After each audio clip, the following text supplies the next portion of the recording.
Okay, we're going to start language class. We have a test tomorrow. So it's very important that you are following along today and do your best on your work. We're actually going to go a little bit out of order today because I'm not sure exactly how much time we have. So I'm going to have you start with the pages.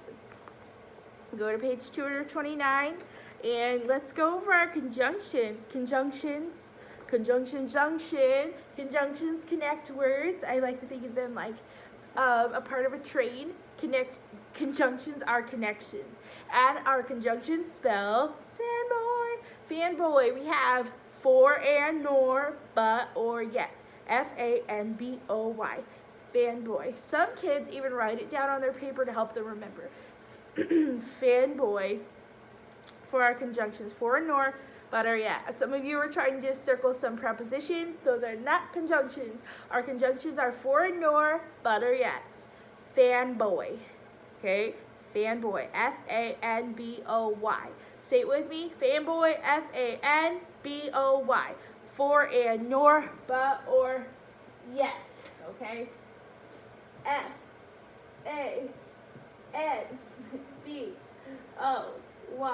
Think of a fanboy. When I think of a fanboy, I think of fangirls. I'm like, for singers. So fanboy, for and nor, but or yet. Okay, so let's look at Think G, page 229. Which one doesn't make sense? These are a little bit silly if you read the wrong one. Number one, what's the appropriate conjunction? It is or. Lead us to victory or to death. Not and to death. Lead us to victory and to death. No. Number two, we could not wait any longer. Blank, it was quickly becoming dark. It is for. They're connected. For is saying it's connected, but would mean that it's like the opposite. We cannot wait any longer, but it was quickly becoming dark. Okay, number three. For or yet. We were very afraid, yet we stood there. We just stood there motionless. Sorry. Yet. Number four. Neither the doctor nor the teacher. Neither always goes with nor. Neither nor, either or. Number five. The man had seemed guilty, but he was proven innocent. Did you get all those? I think you did. Think H. Right? Noun if it's a noun, right? Verb if it's a verb. Now remember, if it's a noun, nouns name a person, place, thing, or idea. A noun is a name of a person, place, thing, or idea. And a verb shows action, or it's one of the words we memorize. Verbs, am, is, are, was, were, be, being, been, have, has, had, do, does, did, shall, will, should, would, may, might, must, can, and could. Am, is, or was, were, be, being, been, have, has, had, do, does, did, shall, will, should, would, may, might, must, can, and could. Yeesh! I should not sing in the morning. So, now we're marking whether these are verbs or nouns. Okay. So look at number one. I work hard at my studies.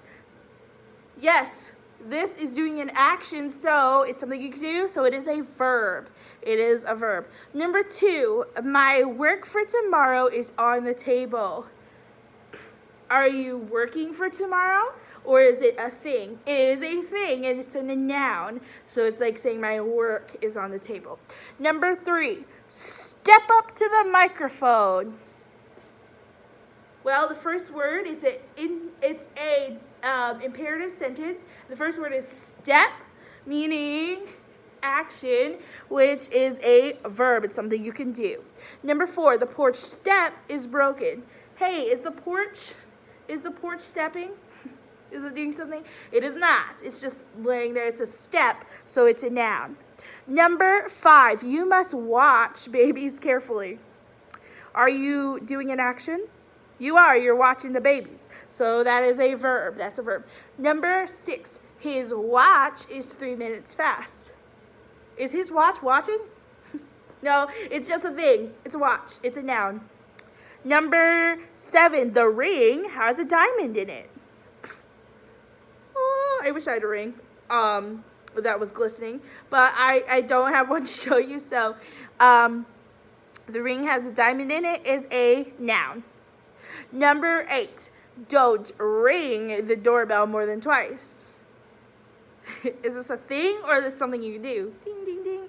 Yes, you know you can ring a doorbell. Number 9, the water was rising rapidly.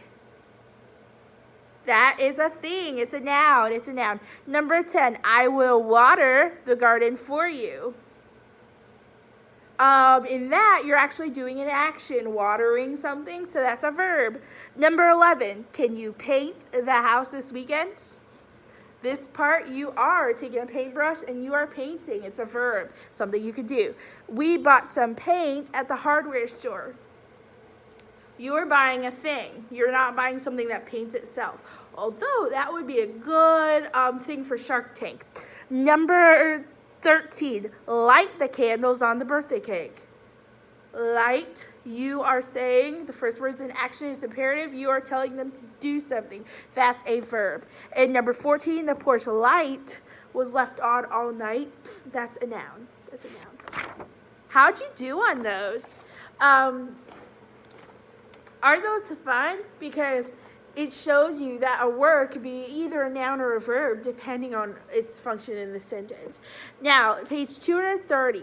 This is one of my favorite things ever. And what I want you guys to do is, when you get done with this, I don't know how to do this. Maybe take a video of yourself doing this or reading it when you're done and put it on the classroom, Google Classroom. Because these are so fun. Page 230 you're going to do on your own, and it's like a Mad Libs. It's like a Mad Libs. You are going to make a season, a girl's name, a girl's last name, and then you're going to put it all together using the correct punctuation. Well, you're going to add all of those, and then it says you're going to capitalize the proper nouns and put in punctuation marks that are needed. And this is all a bunch of nouns, and it is great. You can make it as silly and as fun as you want. So you're going to do page 230 when we're done, okay? And make sure you study for your test, because we will have a test tomorrow in language. Sorry. So let's see. Last season, my friend blank talked to blank, my mother's brother. Okay, so I'm going to help you with the punctuation here. You're going to add an apostrophe S between mother's brother. You don't have a multitude of mothers. You have one mother with an apostrophe S. Who was visiting us, period. Boop.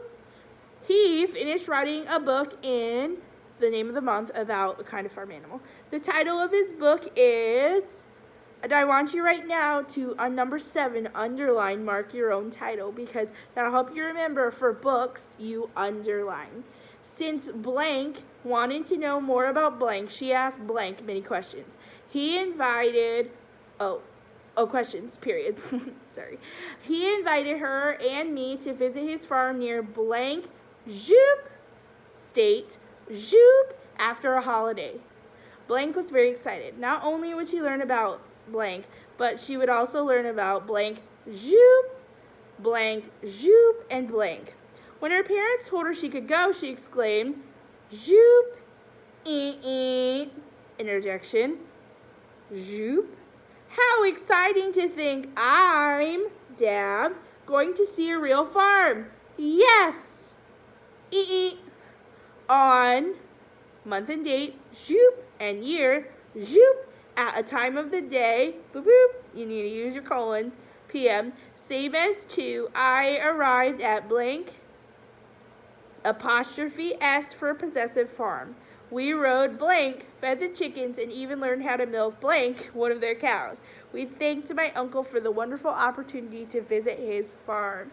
I can tell already some of you are going to make hilarious, silly ones, so make sure you post those to the classroom, because I bet we'll all get a good laugh out of that. If not, maybe we can Zoom it. Actually, you know what? Don't worry about that. We can Zoom it tomorrow. When we Zoom as a class, you guys can read some of yours because I know they're probably great. All right, at this point, we are going to look at our board to practice diagramming the old rickety barn. Oops, I forgot the comma. The old rickety barn fell down completely. We are going to diagram. Okay, so first thing we do is we find the verb. We mark these first. Verb, fell. What fell? Barn fell. What's describing barn? Adjective describing barn. The old rickety. Wow, that looks terrible. Fell. Fell where? It fell down. That's an adverb. Fell how? Or to what extent? Completely. That's also an adverb. So now what we're going to do is you're going to diagram. Barn fell down. Guys, I am hungry. I don't even know what's happening right now. But I am starving. Completely. The barn. Old barn. Rickety barn. There we go. Okay, so I finished. I did print just because it was fast. The old rickety barn fell down completely. Did you get it? Woo! Okay, that was a lot. Now let's do the second one. Good students will listen closely and obey quickly. Let's find your verbs. Shall, will, should, would, so will. And can you listen? You can listen, so that's a verb. You can't closely. Can you obey? Yes, you can, so that's a verb. Oh, and here's our conjunction. We have two verbs joined by a conjunction. Closely is talking about how they will listen, and quickly is talking about how you obey. So those are adverbs. The subject is students, and the adjective describing it is good. So, because we have two joined by and, we're going to need a rocket ship. You guessed it. Will listen goes on the top. I kind of made a trapezoid shape minus the last connecting curve because I did not do a great job. I did not do a great job of writing these in, but you know what? We're just going with that. Listen closely. Students and good. All right. Maybe you beat me. I'm sure you did because I'm writing kind of slowly. But not on purpose. I was just slow. Students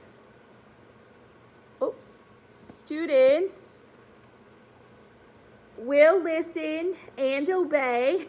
See how horrible my rocket ship is? Will listen how? Closely. Will obey how? Quickly. And then good is an adjective describing students. All right. So it's time to go over some of our rules for tomorrow. So it's time to go over some punctuation rules. Let's talk about our commas. Where do we put commas? 3 or more items in a series. Sorry, I'm like glowing. I'm not an angel. 3 or more items in a series. Yes or no at the beginning of a sentence. Direct address. I forgot one. Oh, dates and addresses. Heading of a friendly letter, or greeting of a friendly letter, closing. Wow. Okay, apparently I need the review. Let's go over our 6 rules again. Okay. 3 or more items in a series, dates and addresses, yes or no at the beginning of a sentence, greeting of a friendly letter, closing of a friendly letter. Direct address. Okay, wow, hopefully you did better than me.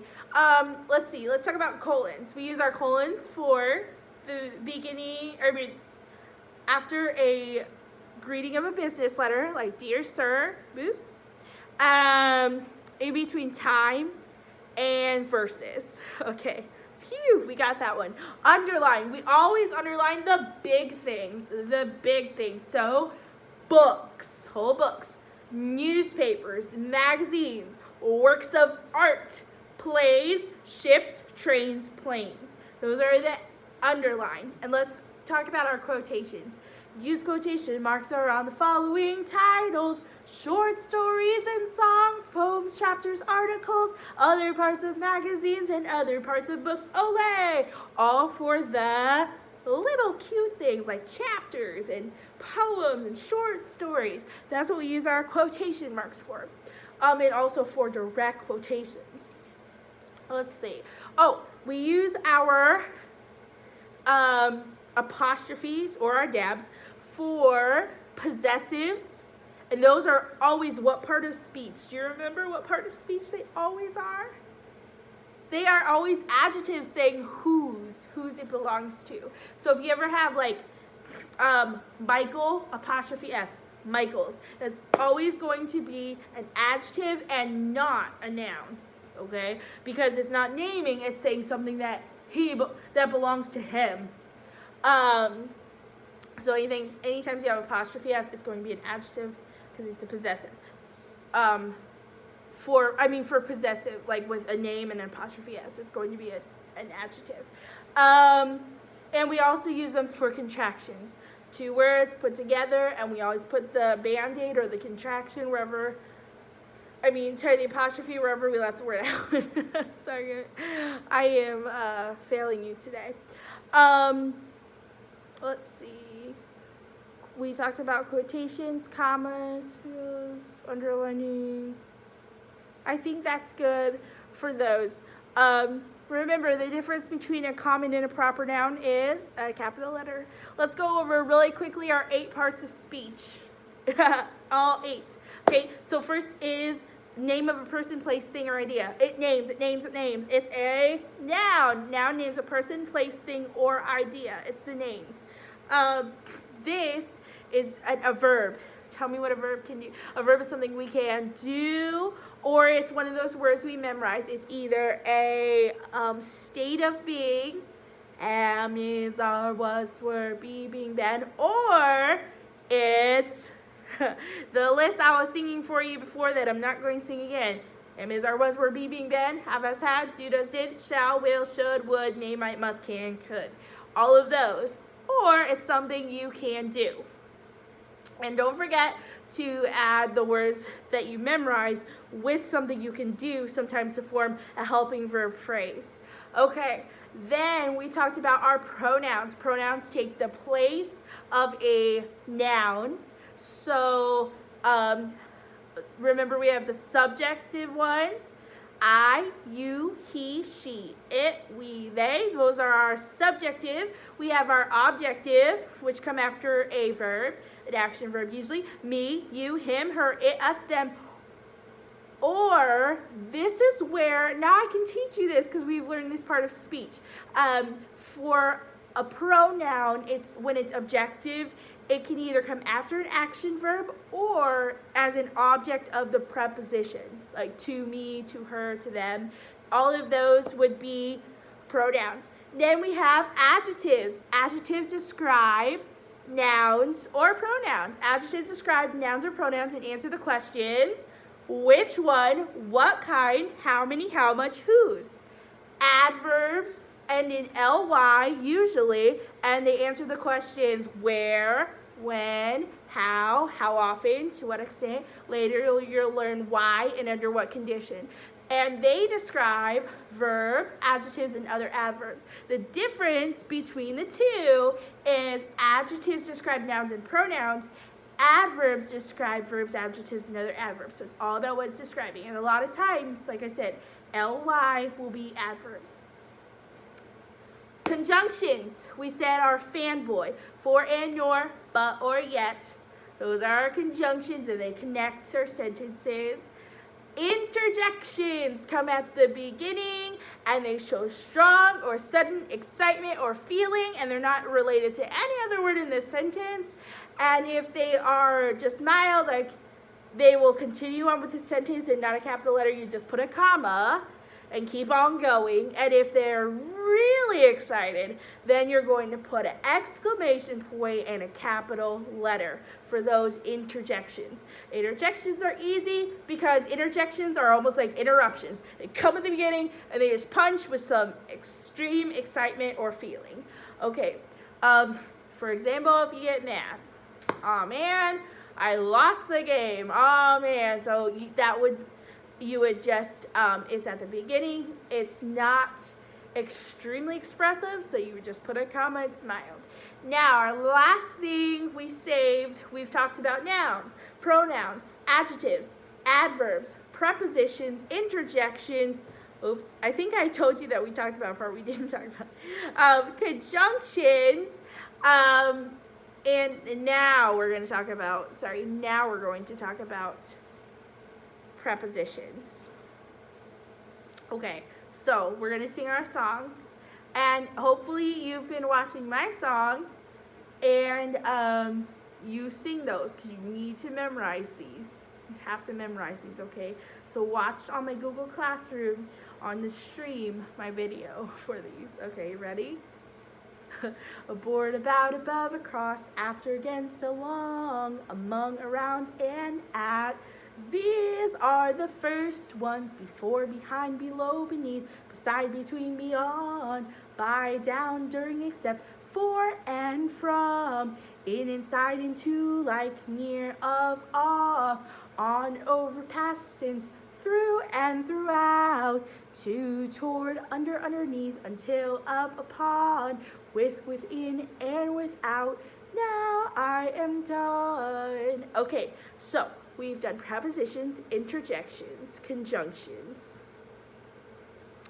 adjectives, adverbs, verbs, nouns, and pronouns. We've gone over all 8 parts of speech in a very short amount of time. If you're unfamiliar with some of those, make sure you go back and study those for your test.